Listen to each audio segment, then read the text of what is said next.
niluwalhati, pinasasalamatan, dinadahilan sinasamba ang iyong banal at makapangyarihang pangalan. At salamat po sa iyong kalakilaan, sa iyong kabanalan, sa lahat ng iyong patuloy na ginagawa sa aming buhay.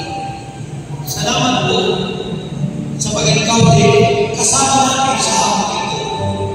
Dahil yan po ang sinabi mo. Kapag may dalawang tao na kapit sa iyong pangalan, ikaw ay nasa aming kalagitnaan. At iniiwal ka namin, ina-acknowledge ka namin, Lord, sa aming kalagitnaan ito. At umaasa kami na ikaw'y mangungusap na igagawin ka sa aming buhay. Gamitin mo po ang iyong dugo, mahit sa iyong empower po din, kasama po ang iyong mga mahal. At Diyos ng mabuting balita na aming pagsasalunan na wapo ito ay tumimo sa aming buhay. Sundan mo po na yung tanda ng malaking malagahan. Ang mga may sakit ay magsigaling sa pangalan ng Jesus. Ang lahat ng aming kaibigan ay tumimo at umaasa kami na ito'y gagawin mo, Panginoon, sa pangalan ni Jesus, sa pangalan ng Ama, at ng Anak, at ng Espiritu Santo. Aming purihin, Panginoon. Oh,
natin yung pinaka-the best, pinaka-mainam, pinaka-malakas.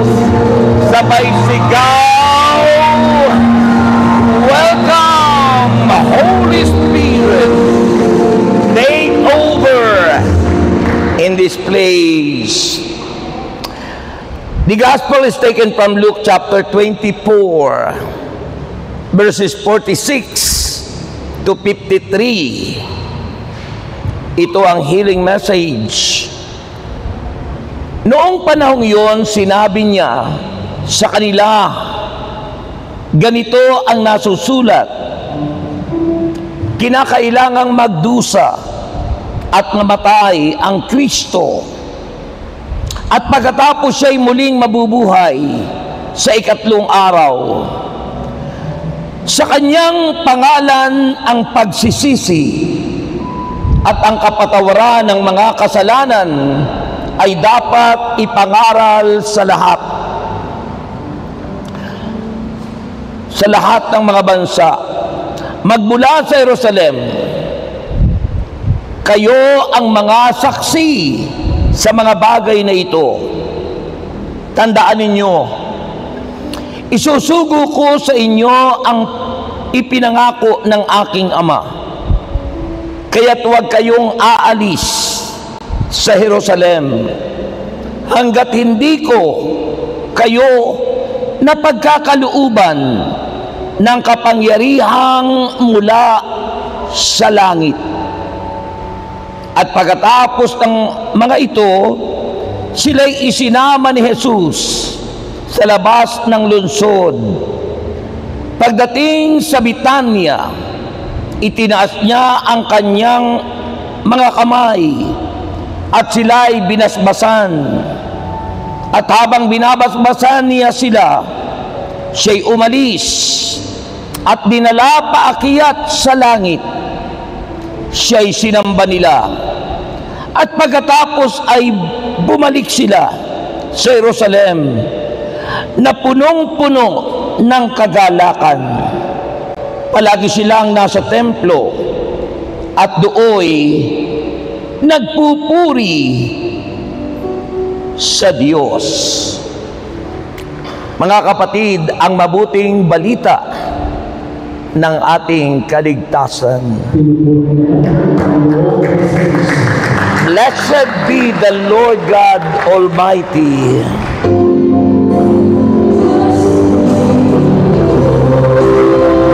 Taas ang kamay.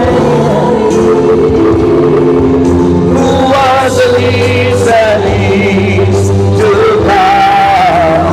Blessed be the Lord God Almighty, who reigns forevermore. Father in heaven, I will love you. We'll lift your name in all the earth. May your kingdom be established in our praises. As your people declare your mighty words, blessed be the Lord God Almighty, who was the least and least to come. Blessed be the Lord God Almighty, who reigns forevermore.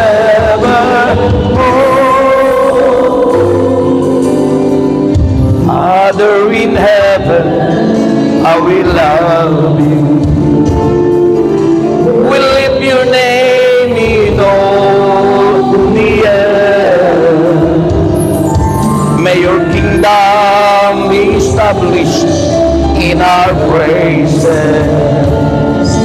As your people declare your mighty word, blessed be the Lord God Almighty, who was the least and least to come.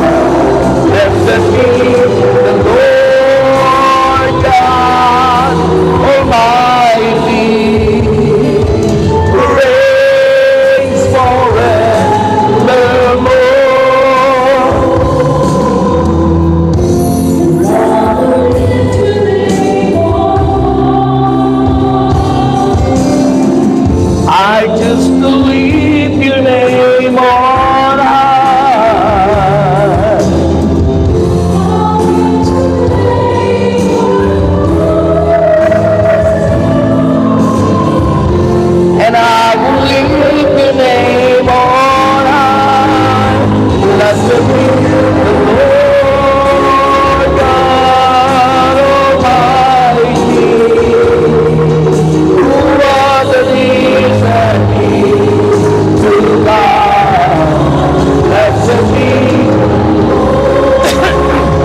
ng Diyos. Tinitingnan ko kung ano yan. Dahon ba yan? Dahon? Ha? Tinitingnan ko, baka dumi matapakan ko. Dahon yata, no? Okay, magandang hapon po sa inyong lahat. Marami pong hindi sumagot. Mahalaga yung pagtugon kasi pag kayo tumutugon, pagpapalain kayo ng Diyos. Kaya uulitin ko po, magandang hapon po sa inyong lahat. Dahil sumagot lahat, answered prayer kayong lahat. Okay. Taas ang kamay at dahan-dahang maupo. Okay, kumusta na kayong lahat? Hindi tayo kakanta. Okay, siyempre, lagi nating kasama ang Diyos. Okay? Ngayon lang uli ako nakarating sa inyo. Matagal na ang panahon, ano? Bakit kaya? Our topic for this afternoon is about instruction. Sabihin nyo, instruction. Ano po ba ang ibig sabihin ng instruction? Ha? Ano? Anong instruction? Ano ang mga paalaala? Yan, instruction. Ha? Pinapaalalahanan tayo. Ha? Binababalaan. Kaya ito po ang ating topic ngayon, Jesus' final instruction to His disciple and beyond. Sabi nyo, beyond. Ulitin nyo. Pag sinabing beyond, hindi lang sa kanila, kasama tayo. Kasama tayo na sinasabihan, binababalaan, binibigyan ng instruction tayong lahat. Dahil ang Panginoon ay aakyat ng muli, babalik ng muli sa kanyang pinagmulan. Saan yon? Ano sa kuweba? Aakyat na sa langit. Pag umaakyat, may hagdan, di ba? So, babalik na ang Panginoon sa langit. Ayun. Kaya po, nagbibigay ng instruction ng Panginoon. Ha? Ang Panginoon, bago umakyat sa langit, lumipas ang 40 araw. 40 days. Nang siya'y muling mabuhay, nagturo pa siya ng maraming beses. Maraming beses siyang nagpakita at nagturo sa mga alagad.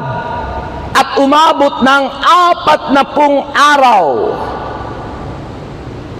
na muling nakasama nila ang Panginoon, ang mga alagad. At doon sinabi niya, ito ang sabi niya, makinig kayo. Sabi niya sa verse 46, sinabi niya sa kanila, ganito ang nasusulat, kailangang magdusa at mamatay ang Kristo, at sa ikatlong araw, sa kanyang pangalan ang pagsisisi at kapatawaran ng mga kasalanan ay dapat ipangaral sa lahat ng bansa magmula sa Jerusalem. Ganyan talaga ang mga senyor, wala man lang kapalapalakpak. Ano, ganyan talaga yan? Oo, ganyan po talaga yan. At least naunawaan naman po kayo ng Panginoon. O baka masakit yung palad, masakit yung kasukasuan.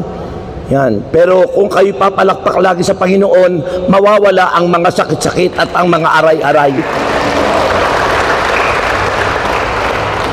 Nasusulat po yun. Sabi po ng banal na aklat, ang pagsamba ay nasa puso at kailangang ipakita sa pamagitan ng pagpupuri, manifestation of worship, ang pagpalakpak, walang pumalakpak,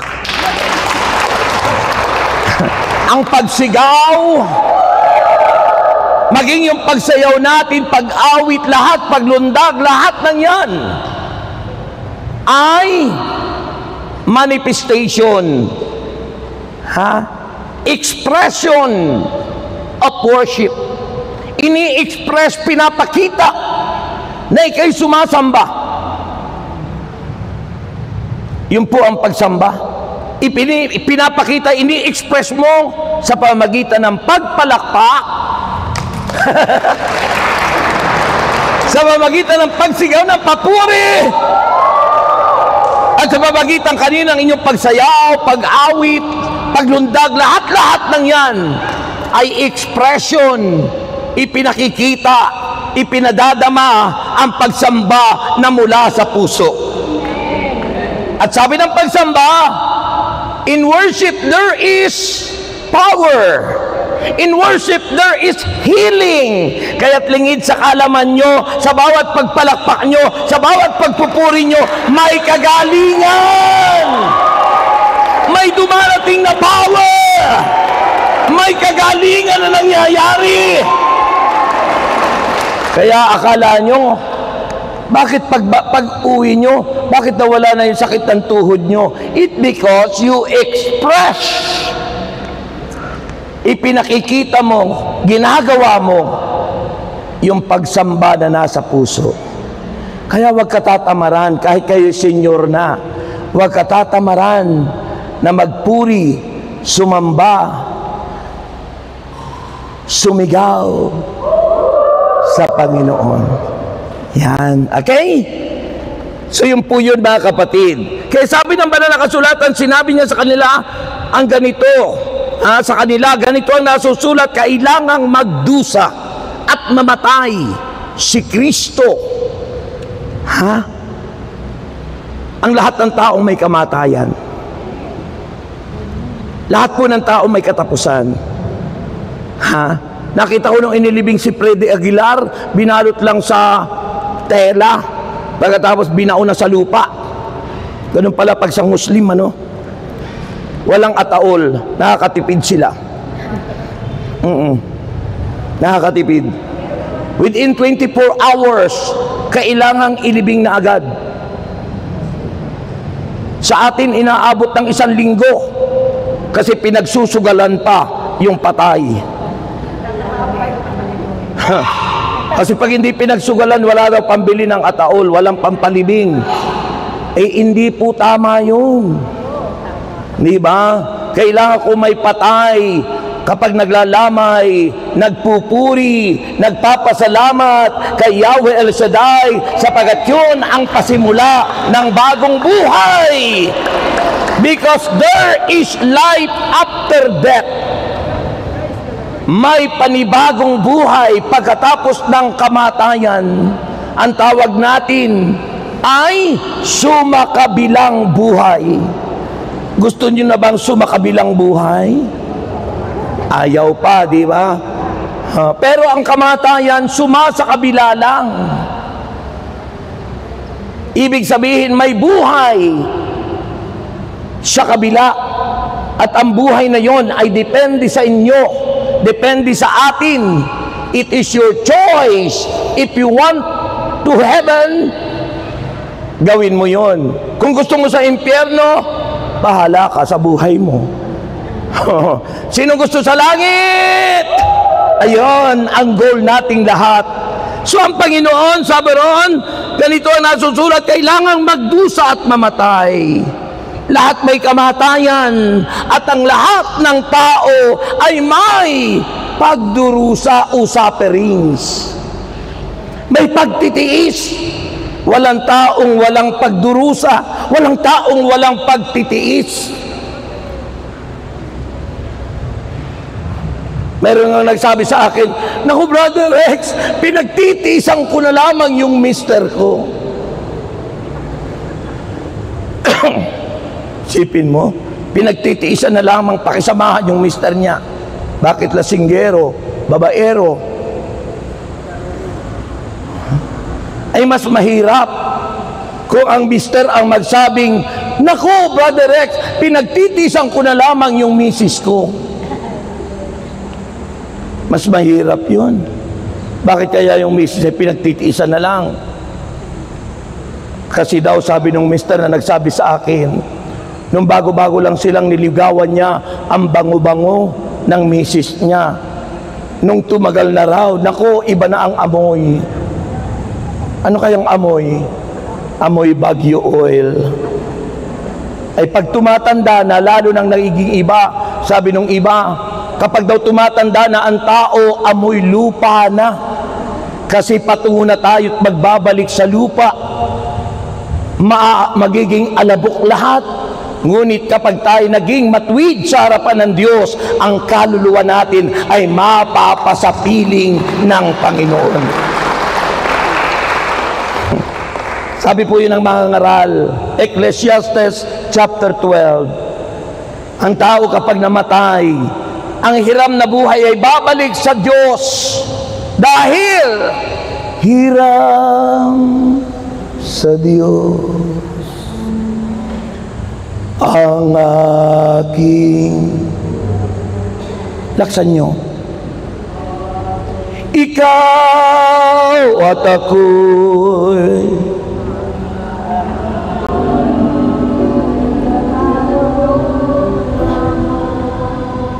di ko ninais,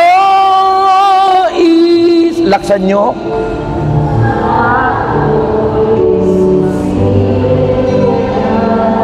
o di natin ninais na tayo isilang. Dahil ang sinabi ng banal na aklat, ang Diyos ang tumawag, pumili, humirang sa atin.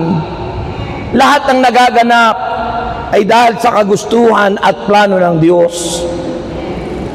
Hiram sa Diyos ang ating buhay. Kapag namatay ang tao, pag-separate o pag-alis ng kaluluwa sa katawan. Kapag nawala yung kaluluwa sa katawan, wala ka ng pakiramdam. Wala ka ng panlasa. Wala ka ng paningin. Wala ka ng pandinig. The five senses ay nawawala sapagkat ang five senses ay nasa kaluluwa. Kaya pag ang tao'y namatay at umalis ang kaluluwa at ang kaluluwa mo'y mapasa apoy ng impyerno, mararamdaman mo lahat doon. Ang init, ang hapdi, ang sakit, lahat-lahat. Subalit ang taong nagmimiting makasunod sa kalooban ng Diyos, mga taong tapat sa Diyos, ang kanyang kaluluway mapapasapiling ng Diyos. Babalik sa kanya ang buhay, ang katawan lupa babalik sa alabok. Sabi ng Ecclesiastes chapter 12, at ang ating kaluluwa, the choice is ours. Ang kaluluwa nasa ating pagpili kung saan mo gusto, langit o impyerno. Saan nyo gusto? Langit. Saan nyo gusto? Langit. Dapat masaya kayo. Ha? Saan nyo gusto? Sa langit. Amen po ba? So tandaan nyo yun. Kung paano si Kristo namatay, muling nabuhay, pinapakita kung ano ang mangyayari rin sa atin. Dahil sabi ni Jesus, di ba? John chapter 11, di ba? Ano sabi ng Panginoon? Ang sino mang taong nananampalataya kay Kristo, kahit mamatay ay muling mabubuhay. At kung ikay nananalig sa Panginoon ngayon, hindi ka na niya mamamatay. Purihin ang Panginoon. Kahina. Kahina.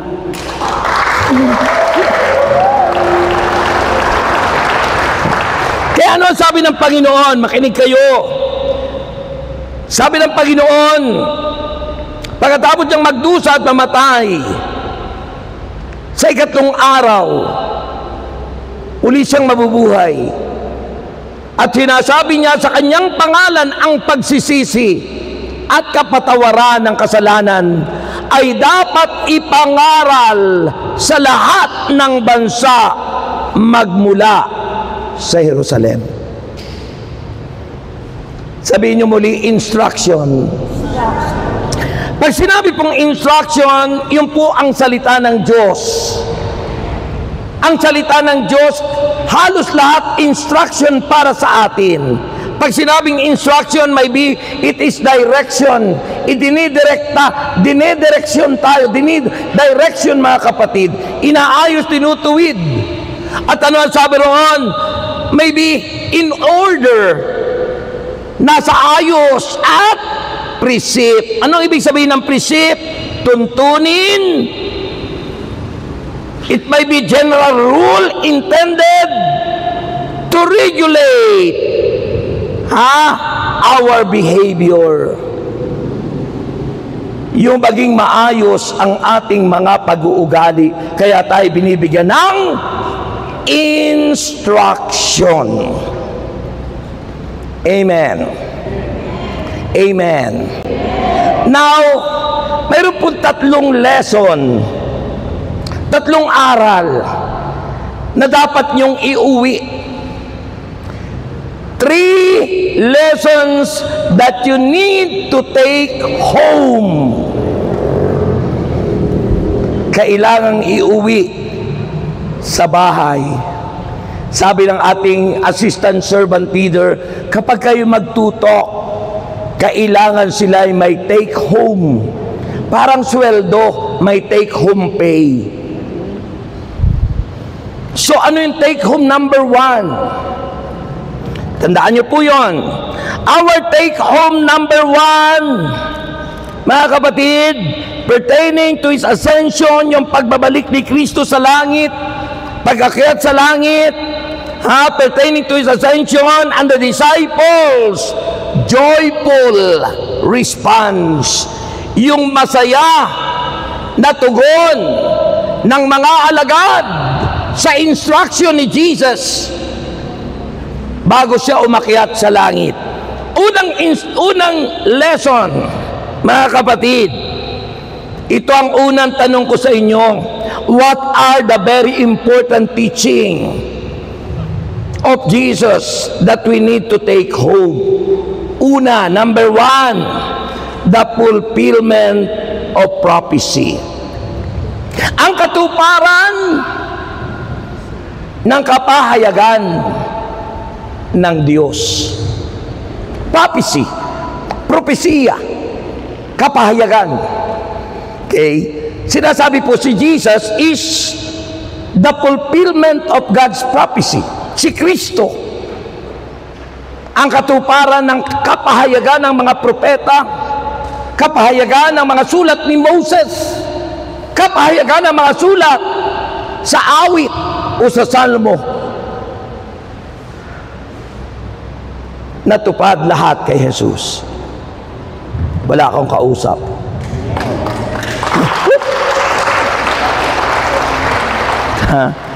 The fullness of God's revelation, fullness, kabuuan ng kapahayagan ng Diyos, the fullness of God's revelation is Jesus Christ, our Lord. Kaya po, umaawi tayo. Bakit sabi natin, kapag na kay Kristo, wala ka nang hahanap-hanapin pa. Kasi siya ang lahat-lahat. Wala nang iba pang ipahayag ang Diyos dahil naipahayag na. Kung mayroon man, para lang natin maunawaan ang kabuuan ng kapahayagan ng Diyos ay si Jesus. Mahina. Amen? Ano yung kapahayagan? Ulitin ko po sa verse 44. Ito yung kapahayagan. Sinabi niya sa kanila, ganito ang nasusulat. Ito kapahayagan. Kinakailangang magdusa at mamatay ang Kristo. Pwede naman hindi mamatay, di ba? Kung si Kristo ay Diyos, pwede naman na tayo iligtas niya na walang kamatayan si Kristo. Bakit kailangan? Kasi tayong lahat ay nagkasala. At ang kabayaran ng kasalanan, sabi ng Romans chapter 3 verse 20, Romans chapter 6 verse 23. Diba? Ang kabayaran ng kasalanan ay kamatayan. Sapagkat sinabi sa Romans chapter 3 verse 23, ang lahat ay nagkasala. Walang sino mang karapat-dapat sa paningin ng Diyos. Kaya dahil tayong lahat ay makasalanan, ang kabayaran ng kasalanan ay kamatayan. Roma 6:23. Unang kamatayan, pagkawalay natin sa Diyos. Kaya pag ang tao'y namumuhay sa kasalanan, hiwalay tayo sa Diyos. At kapag tayo namatay, nahiwalay tayo sa Diyos, impyerno tayo niyan. Pangalawa, ang kabayaran ay si Jesus. Redemption, katubusan, si Kristo ang ipinantubos para sa atin. Naging kabayaran si Jesus para sa atin. Ang kanyang kamatayan sa krus ang naging kabayaran sa lahat ng ating kasalanan. Tapos, hindi mo pahalagahan si Jesus. Samantalang binayaran na ni Jesus lahat ng ating pagkukulang at pagkakasala. At yun ang kapahayagan na dapat nating iuwi, na sinasabi ng Bible, the fulfillment of God's prophecy, sufferings, death, and resurrection of our Lord Jesus Christ.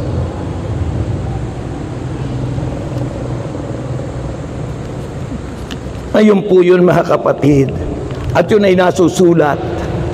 Sabi ng verse 46 ng Biblia, ulitin ko, sinabi niya sa kanila, ganito ang nasusulat, kinakailangang magdusa, mamatay ang Kristo, at pagkatapos siya'y muling mabubuhay sa ikatlong araw, purihin ang Diyos.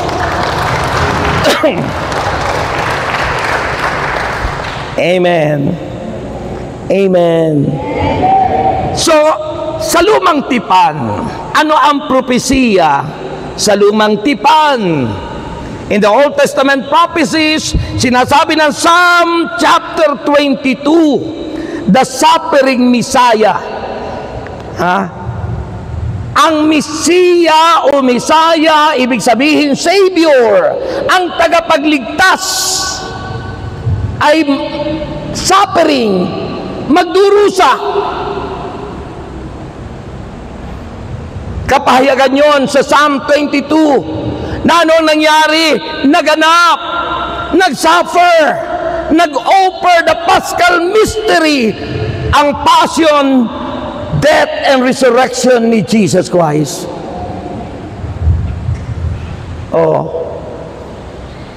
Wala akong kausap. Purihin ang Panginoon.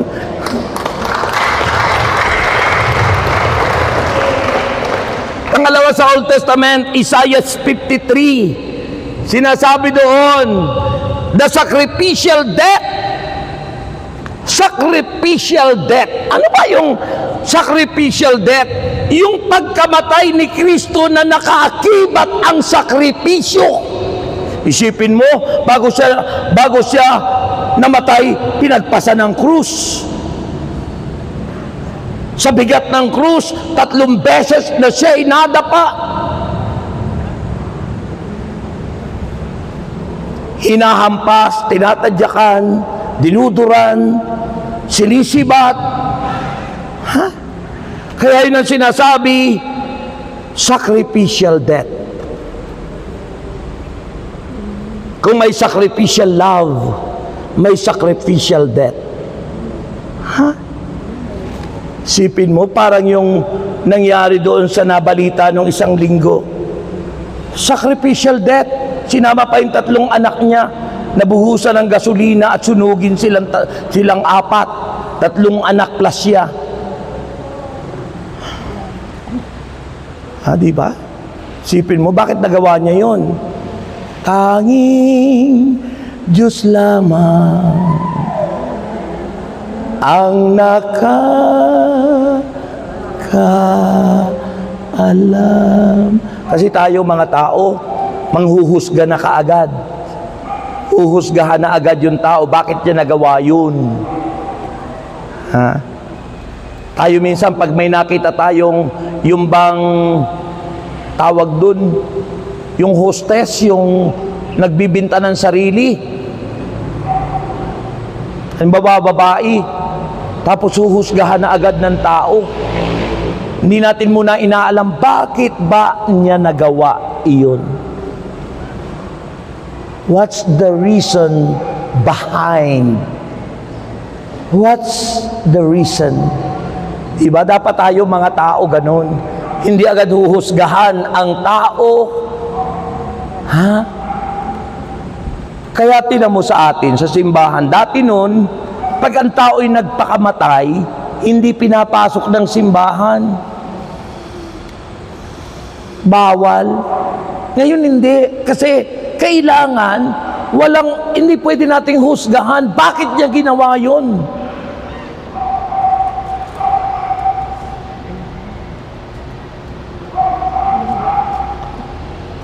Diba? Kaya tayo mga tao, dapat tayo nagbabago. Tayo dapat ang magbago. Hindi yung nasa isip agad husga, ay kasi ganyan, kasi ganon.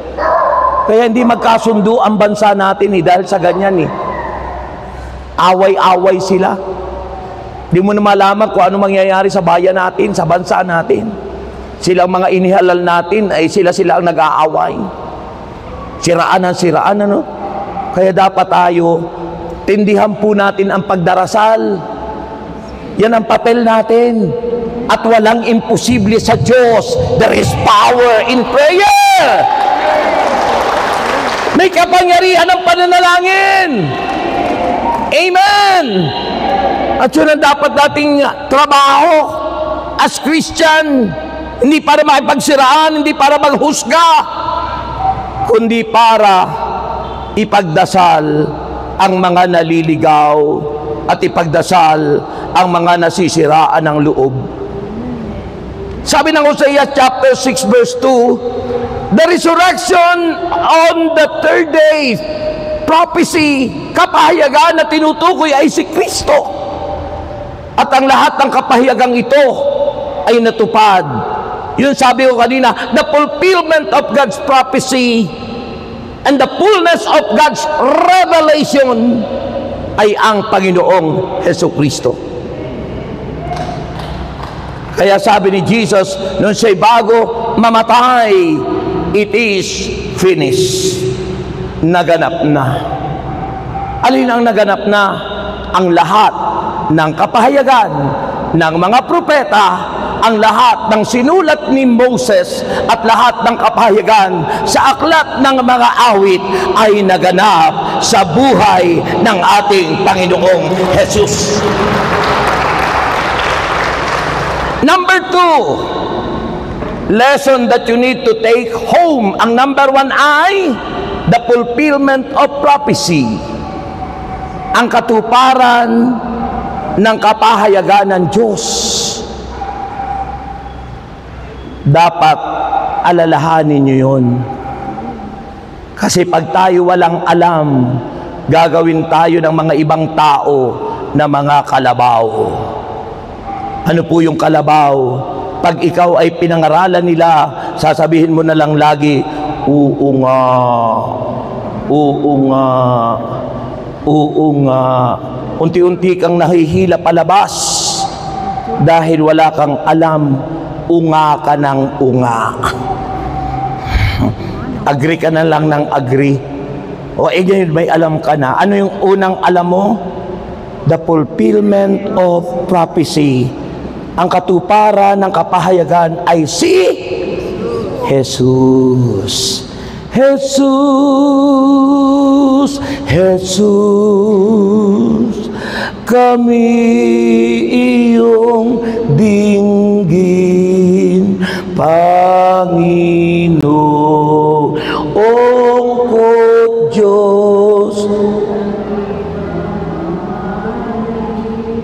Jesus.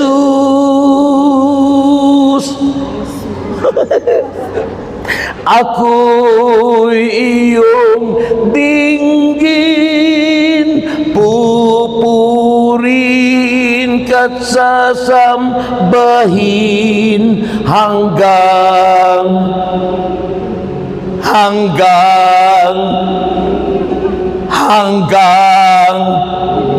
libing. O isipin mo, hanggang sa paglilibing, pupurihin at sasambahin. Pero mali yata yung ginagawa natin. Pag nililibing na, iyak ka ng iyak. Mali yung sinasabi ng propesiya. Pupurihin ka at sasambahin hanggang libing. Pero pag may nililibing, iyak ka ng iyak. Wala akong kausap. May kausap po ba ako? Amen. Ganyan po talaga kapag ang audience natin ay kagaya kong senior citizen na. Pare-pares naman tayo senior citizen. Ako magsi-70 na sa December. Pero hindi po maniwala sila. Nagtok po ako sa Bataan. Nagulat ako, panay ang papicture sa akin. Kasi napagkamala nila ako na si Alden Richards. Sabi niya, salamat, nakita namin ang personal si Alden. Sabi ko, higit pa kay Alden. Sila mga artista, mga umaarte lang, ang mga lingkod ng Diyos, naghahayag ng katotohanan. At ang katotohanan hinahayag namin ang siyang magpapalaya sa ating lahat. Amen! Number 2 is the Great Commission. Ang pangalawang dapat yung iuwi na mensahe sa ascension ni Lord Jesus Christ is the Great Commission. Sabi po ng verse 47, makinig kayo. Sabi niya, sa kanyang pangalan ang pagsisisi at kapatawaran ng mga kasalanan ay dapat ipangaral sa lahat ng mga bansa magmula sa Jerusalem. At pagkatapos sabi ng verse 48, kayo ang mga saksi sa mga bagay na ito. Great Commissioning, ang madalas po natin na natatandaan ay nasa Matthew chapter 28 verse 19 to 20. Ano ang sabi roon? Go and make disciples of all nations, baptizing them in the name of the Father and of the Son and of the Holy Spirit, and teaching them how to obey. Turuan silang sumunod sa lahat ng pinag-uutos ko sa Kanya. Dito sa Great Commissioning na ito, sa mga apostol, sa mga disipulo ni Kristo, ay ang pangangaral patungkol sa repentance and forgiveness. Bakit po ba mahalaga ang repentance? Ano po ba? Bakit mahalaga ang repentance? Pagbabalik loob. It is a grace of God. Grasya ng Diyos. Isipin mo kay buti ng Panginoon. Binigyan tayo ng Sacrament of Reconciliation to repent for all of our sins. Yung tayo'y magsisi at magbalik loob sa Panginoon sa kabila na tayong lahat ay laging gumagawa ng kasalanan. Ay, wala akong kausap.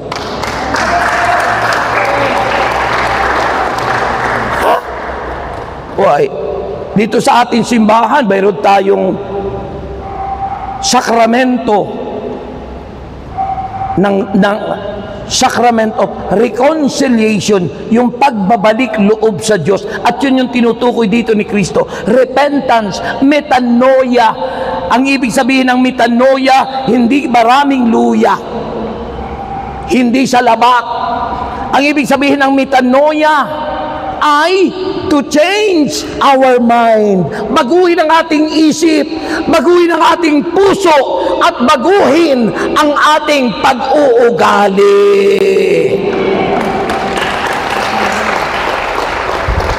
Yan ang repentance. Yung magbago na ng isip. Sabi ng Romans 12 verse 2, mag-iba na kayo at magbago ng isip. Hanggat hindi nababago ang isipan ng tao, hindi magtatagumpay, hindi uunlad. Yun yung tinatawag na mindset.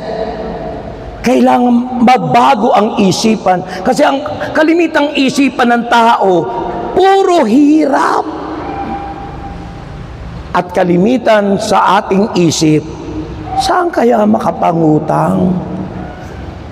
Kaya tayo mga Pilipino mahilig mangutang. Kaya pagdating ng end of the month, takot na takot tayo. Pero hindi tayo natatakot sa end of the world. Pero sa end of the month, yung katapusan ng buwan, takot na takot tayo. Bakit? Ang dami mong bayaran. Bayaran sa kuryente, bayaran sa internet, bayaran sa tubig, bayaran sa bahay, bayaran sa lahat ng babayaran mo. Pero kung tayo may Kristo at nagtitiwala sa Kanya, pangako ni Jesus, God will supply all our needs according to His riches and glory.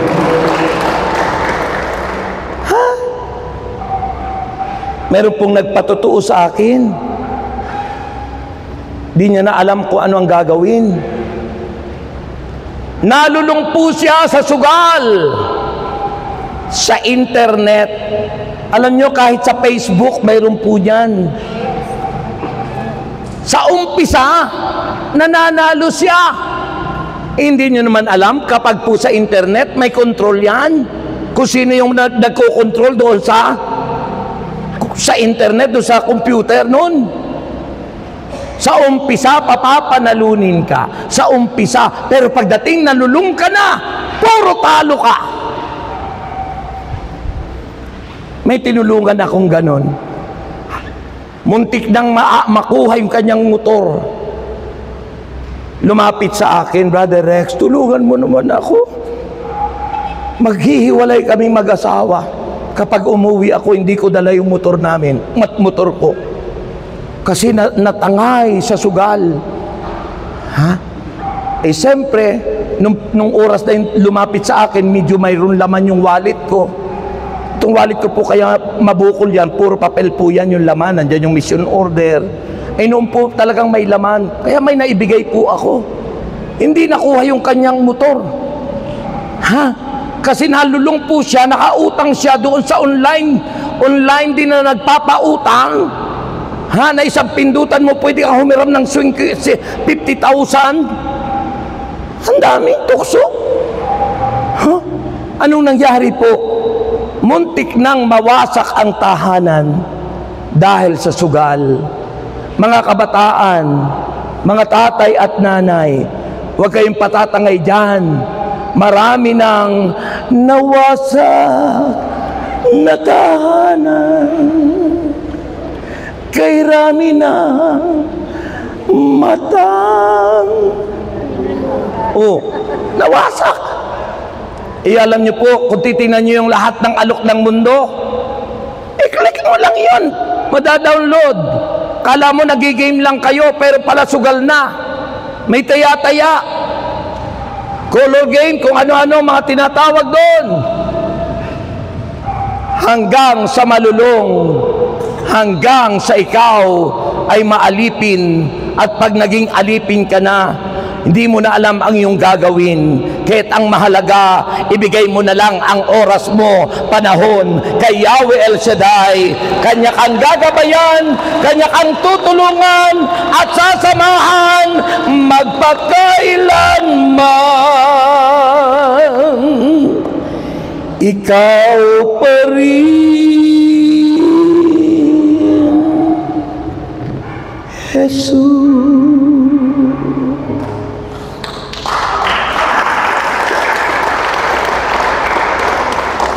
Kapag tayo nagkasala, lumapit tayo sa Panginoon. Nakaka-bless kapag sinasabi ni Father Sunny, Ama, huwag mo na pong tingnan ang aming lihim at paulit-ulit na kasalanan. Ganyan ang tao. Meron tayong mga lihim at paulit-ulit nating ginagawa. hanggang sa dumating ang panahon na tayo'y napakalayo na ng distansya sa Panginoon. Eh, sino ang gumagawa nun? Ay, di tayo.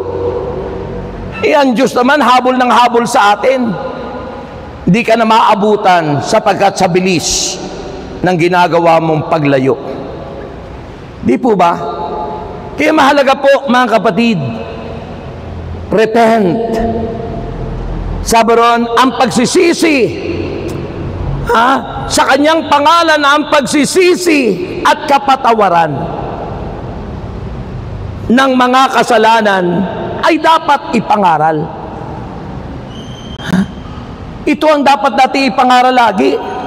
Okay lang yung pagpapalain ka, pero kung yun ang panghahawakan mo, laging pagpapala, hindi mo madadala sa langit ang bahay, hindi mo madadala sa langit ang kayamanan. Ngunit ang buhay na walang hanggan ay dahil sa pagsisisi at pagtalikod sa kasalanan, kaya natin nakakamtan. Amen! Amen! And finally, take two, take two. Take two. Take two. Pwede na. And finally,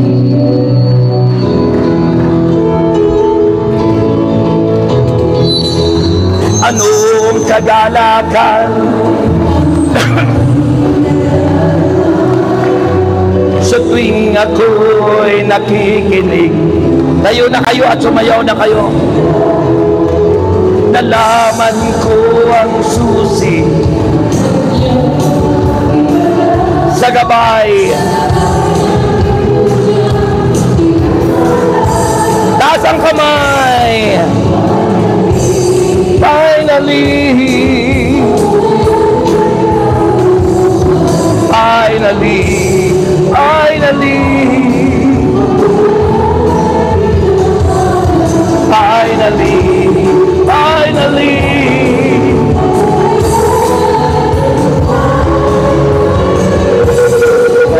Yes!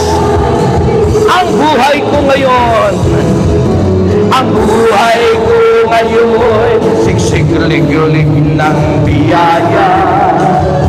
Kung may pagsubok man, ay hindi alintanan. Ako'y punong-puno ng pag-asa at kalakasan, sapagkat sa landas ng kabananan. Finally, finally, finally, ako ngayon'y malaya na. Finally, finally, ako ngayon'y mayaman na. Finally, finally, ako ngayon ay magaling na. Finally, yes! And finally, finally, and finally,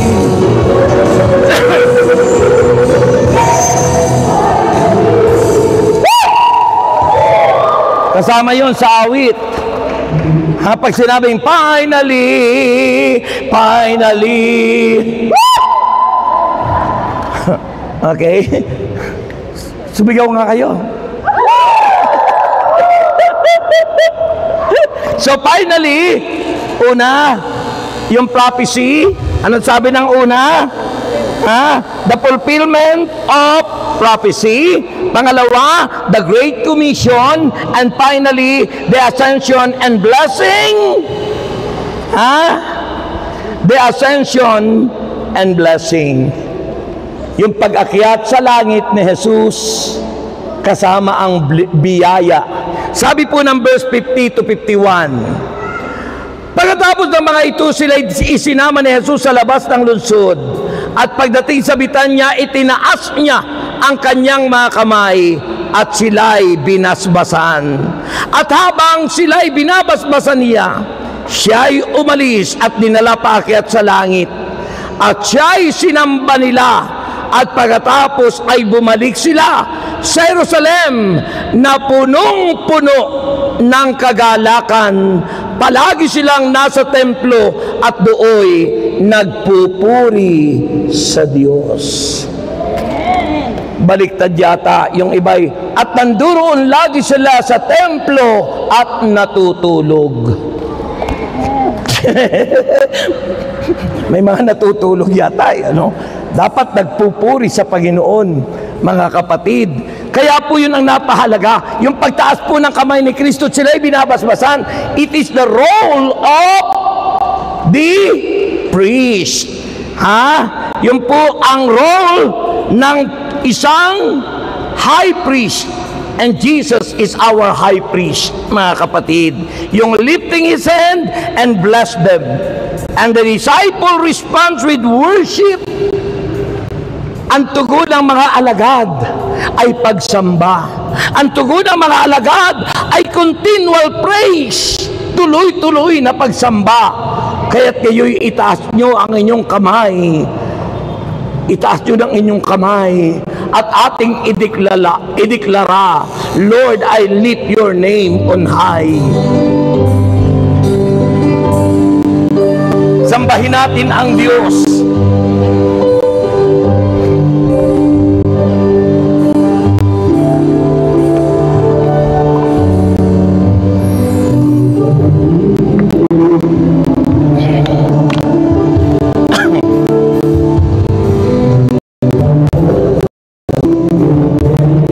Mataas na mataas. I'm so glad you're in my life. I'm so glad you came to save us.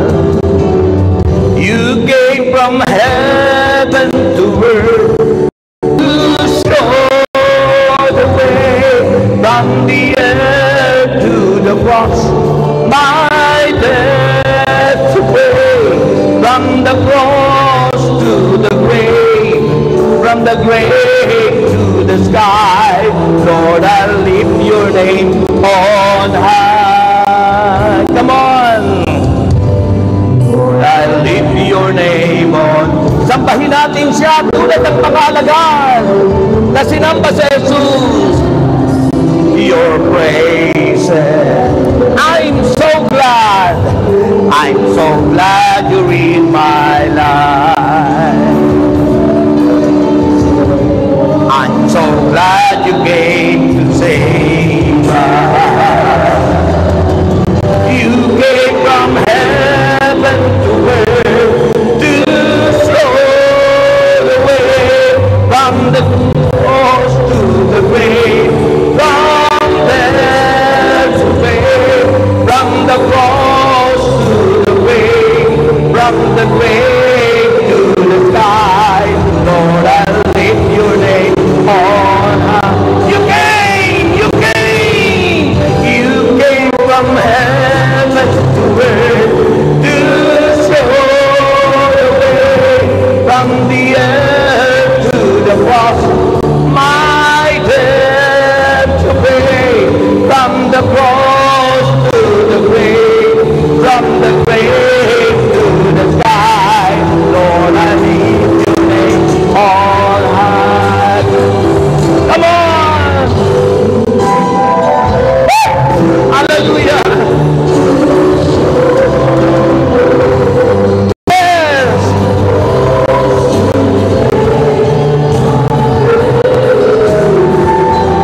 Lord, I lift your name. Lord, I lift your name on high. Lord, I lift your name on high. Lord, I lift your name on high. Oh Lord, I lift your name on high.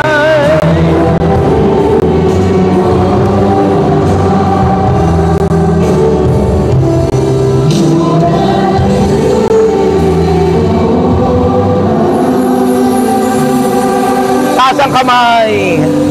Just close your eyes. Let's pause for a while and feel Him. Damhin ang presence ni God. and declare the goodness of our Lord Jesus Christ. Ideklara mo ang kanyang kadakilaan, ang kanyang kabutihan. Hallelujah. Oh, glory. Yes, hallelujah. Amen, amen. Yes, oh Lord. Thank you. Thank you, God. Hallelujah. Yes, oh Father in heaven. Yes. Hallelujah. Raise up your hands. Yes. You are so faithful, God. Dakila ka. Amen. Yes, yes. Yes. I will see of the goodness of God. Yes, I love you, Lord. Oh, dakila ka, Lord. Damhin nyo ang kanyang presence. Receive the presence of the Lord. Damhin nyo ang kanyang presensya at ang kanyang pagpapagaling sa ating lahat.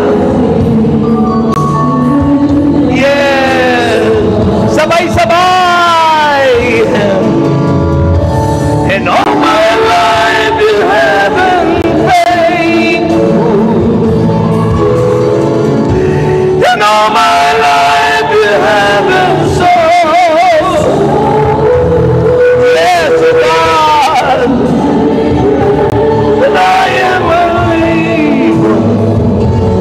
I will see of the goodness of God. Yes, yes,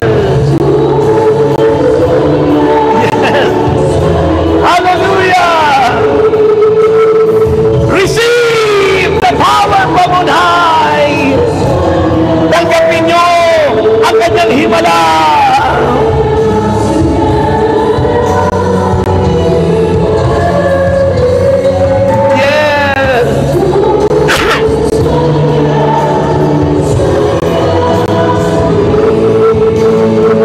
Hallelujah. Yes, oh God. Yes, oh Lord. Yes, oh Lord.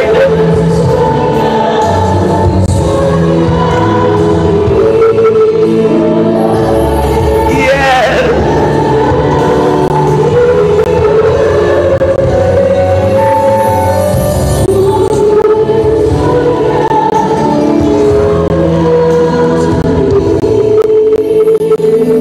Yes, oh Lord. Thank you. You are so faithful, God. Dapat kang Diyos. Napakabuti mong Diyos. Di ka nagbabago. Yes, oh Lord. Hallelujah. Hallelujah. I will let you heaven faith. Dapat ka, Lord.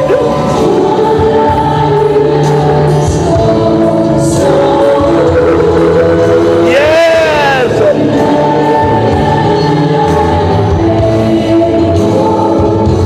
And I will see of the goodness of God.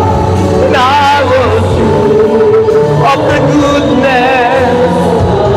And I will see.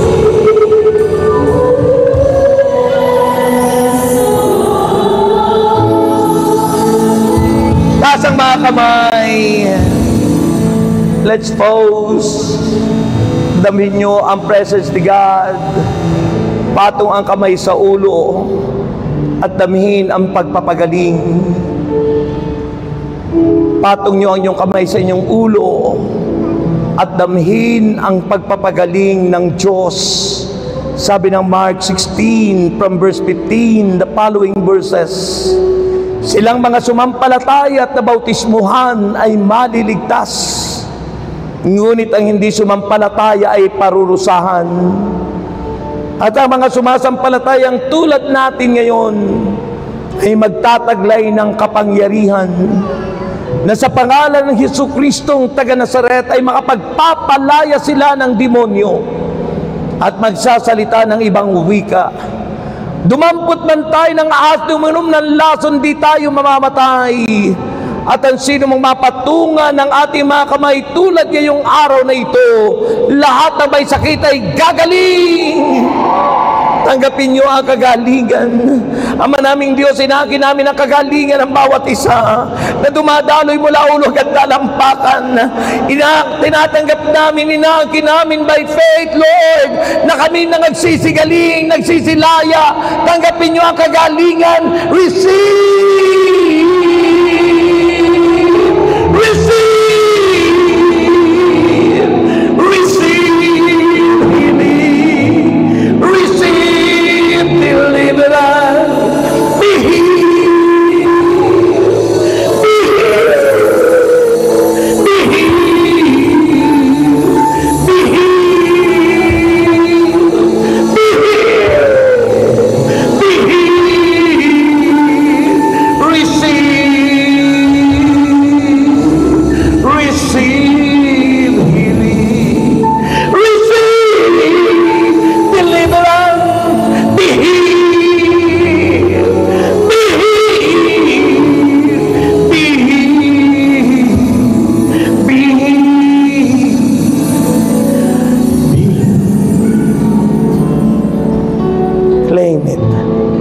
Angkinin mo, angkinin mo, angkinin mo ang kagalingan mula ulo hanggang talampakan.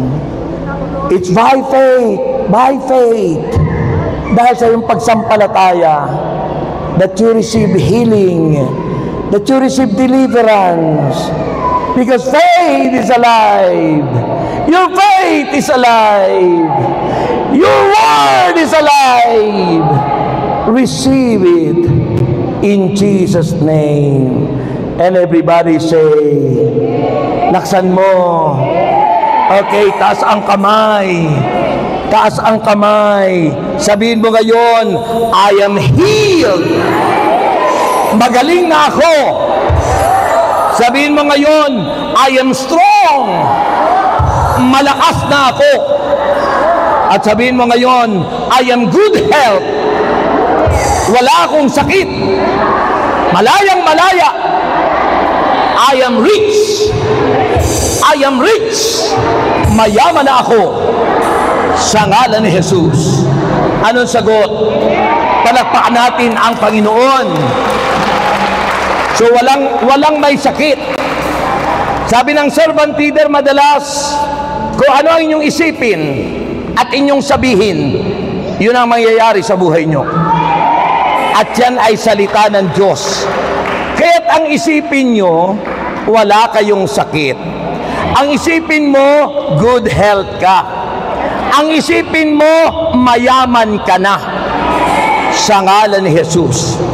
Inaawit natin yun, di ba? And the poor say, I am rich because of what the Lord has done for us. So, okay, taas ang lahat ng prayer request nyo. May prayer request ba kayo? Wala po. Wala ba? Mayroon po. Akala ko wala. Taas po natin ang ating mga prayer request. Tayo po'y magdasal. Ama naming Diyos na makapangyarihan, kami po'y nagpapasalamat sa biyaya ng kaligtasan at sa mensahe ngayong araw na ito. mayroon po kaming take home 3 lesson na dapat po namin isabuhay. At pagpalain niyo po, Panginoon, ang lahat ng nandirito, maging ang aming mamahal sa buhay sa aming mga tahanan. Pagpalain po ang aming mga prayer request at inaangkin na po namin kaming lahat ay answered prayer.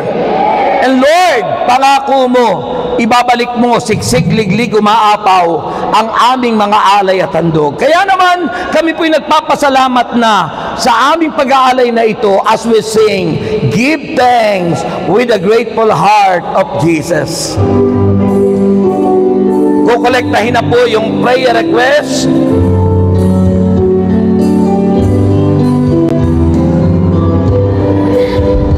With a grateful heart, give thanks to the Holy One. Give thanks because He's given Jesus Christ. Give thanks.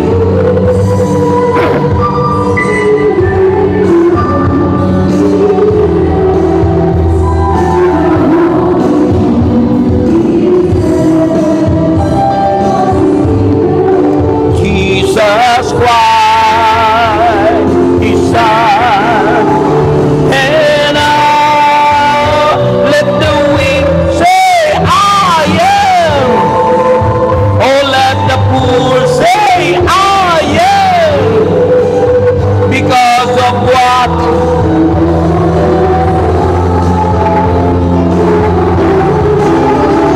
And let the weak say, I am. Oh, let the poor, I am. Because of what the Lord has done for us. Give thanks. We give you thanks and praise. We give you thanks, Lord. Baba ang lahat ng inyong hawak. Baba ang lahat ng inyong hawak. At ihahagis ko po ang bonus nyo. 3 bonus ang sasabihin nyo bawat hagis ko. Jesus, ikaw ang tunay na kayamanan ko.